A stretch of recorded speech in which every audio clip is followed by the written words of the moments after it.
we all agree that Bitcoin right now is the absolute best technological form of money. And what you're describing is a better one could come along. And that is true. But let me say that Bitcoin's got one hell of a head start and a lot of network effect and billions of dollars invested in building the reusable proof of work network that secures that ledger. It is the most powerful and secure computer ledger. I was talking about this on another podcast. It really is the only thing. It's mathematical absolute truth. Bitcoin, the world's flagship cryptocurrency, is once again under intense scrutiny after President Donald Trump unveiled sweeping trade tariffs in April 2025. These measures, aimed at reshaping America's global trade stance, sent shockwaves across financial markets, and Bitcoin was no exception. As panic set in, Bitcoin tumbled below $82,000, dragging down investor sentiment along with it. Lawrence Lepard, a respected voice in the sound money movement, was quick to emphasize that Bitcoin's decline isn't just about the tariffs themselves, but a reflection of broader market fragility and the tightening noose of fiscal recklessness. Crypto analyst Tracy Jin, chief operating officer of MEXC, predicts that Bitcoin could fall as low as $52,000 to $56,000 by mid-2025, especially if geopolitical friction continues to mount. She points to the sharp reaction in both crypto and traditional markets following the tariff news, with $293 million in long positions and $220 million in shorts being liquidated within a day. Lawrence Lepard, speaking in a recent interview, warned that such volatility is typical in a manipulated financial system that is detached from real productivity and anchored instead to speculation. He views Bitcoin's price movement not as a failure of the asset, but as a byproduct of broader macro dysfunction. The tariffs, nicknamed Liberation Day measures, have ignited fears of retaliatory trade wars, further pressuring the Federal Reserve as it balances inflation concerns with potential recession risks. As the dollar weakens and Treasury yields fall, Jin believes this may open the door for future interest rate cuts. Lawrence Lepard echoes this view, stating that if the Fed resumes rate reductions, it may unintentionally fuel more instability. In his words, they're trapped. Cutting rates helps risk assets in the short term, but destroys long-term trust in the system. Bitcoin, in this scenario, sits at the intersection of opportunity and vulnerability. We present the clips from interview. Before we continue to discuss this, please subscribe to our channel and activate the bell icon for timely updates. What you're describing is a hard fork, and those have occurred. And basically, it is a code base, and basically somebody could come along and try and create a better form of Bitcoin. But this is where you get into the value of Metcalfe's law, which is that networks grow in value based on the number of users. And so a similar comparison would be to say somebody could come along today and create a better Google or create a better Amazon. And you've got all those users and all the interactive touch points. And is it possible that it could happen? It's possible. Is it likely? I kind of don't think so. And the reason that I don't think so is that we're too deep into the whole thing where too many people have made their bet on this one thing. It's kind of a shared illusion. It's what we all agree is money. It really is. Why is gold money? It's just a rock, you know what I mean? But we all agree that it's scarce and it's beautiful. It's used for, so, we all agree that Bitcoin right now is the absolute best technological form of money. And what you're describing is a better one could come along. And that is true. But let me say that Bitcoin's got one hell of a head start and a lot of network effect and billions of dollars invested in building the reusable proof of work network that secures that ledger. It is the most powerful and secure computer ledger. I was talking about this on another podcast. It really is the only thing. It's mathematical absolute truth, which is a little hard to get your head around, but it's the only thing, very much like a science experiment. It's the only thing we know. You know how math is by definition true. This is not a soft science math, right? This is a digital ledger that is, recreated every 10 minutes and stored on thousands of places. So we know it to be true. Do you follow what I'm saying? I do. I do get it. So could there become a better one? Yeah. I'm open-minded to it. Yeah, especially in the age of AI, where AI might start conceiving of things. There's no doubt. There's no doubt. And if you talk to Lynn, who's brilliant about this, quantum computing, it's not risk-free. There are risks to this. And any investor who says they know something 100%, you immediately just throw them out as a quack, because nobody knows anything 100%. We're all just groping around in the dark, trying to do our best. There are people who've worked on this, like Kinesis Money, and there are others, and there are people working on this, and there are ways of putting gold kind of on a blockchain.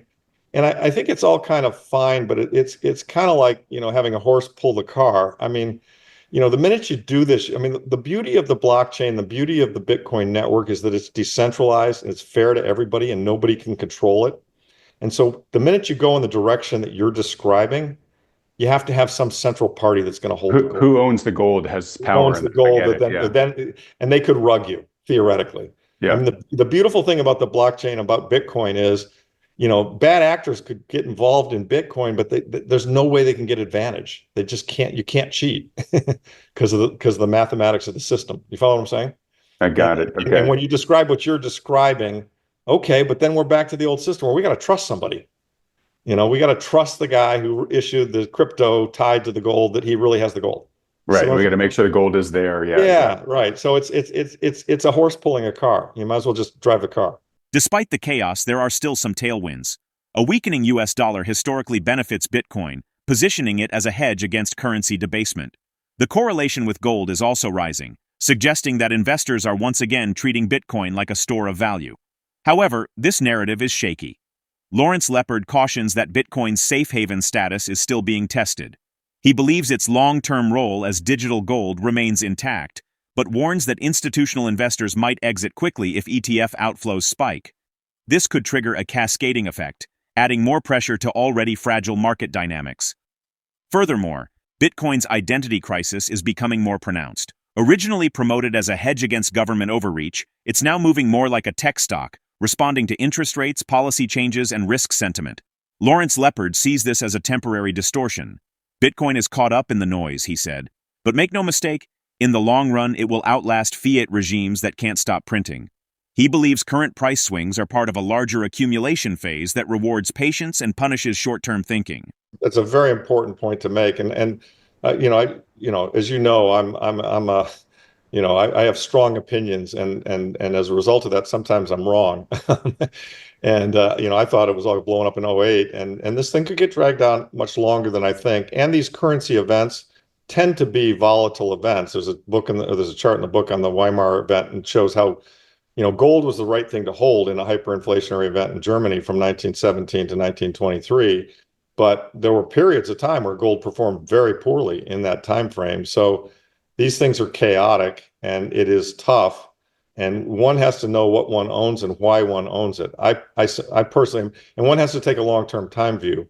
And I have a very long-term time view. And, as your other guest said, I mean, gold could easily, I mean, in a disruptive credit event where all correlations go to one, like what we had in March of 2020, gold could fall from 3,100 to 2,400 in a heartbeat. It could absolutely fall in a heartbeat. And Bitcoin could go from, 86 back down to 50 easily, in my view.